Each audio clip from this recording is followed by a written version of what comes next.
70 80 हज़ार की लीड से जीत रहे थे। हमने उनको हरवाया है और उनके ऊपर जाली मोहरे लगा के सबको हरवाया। कमिश्नर साहब, जब जाली मोहरे लग रही थी उस वक्त आपने किसी से कहा कि ये सब कुछ हो रहा है, गलत हो रहा है, इसको रोका जाए? देखिए, मैं ये सारी इस गलतकारी की जिम्मेदारी अपने ऊपर ले रहा हूँ और साथ आपको बता रहा हूँ कि जो चीफ इलेक्शन कमिश्नर है, जो चीफ जस्टिस है, वो भी इस काम में पूरे शरीक है। किसके कहने पे सब कुछ होता रहा?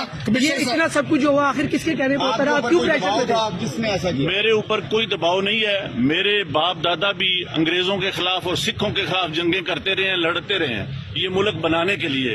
अब मैं इस मुल्क को तोड़ने का हिस्सा नहीं बन सकता। कमिश्नर साहब, आपने रावलपिंडी की बहुत बड़ी खिदमत की है। आपने बड़े बड़े मेगा प्रोजेक्ट में 24 घंटे काम किया है।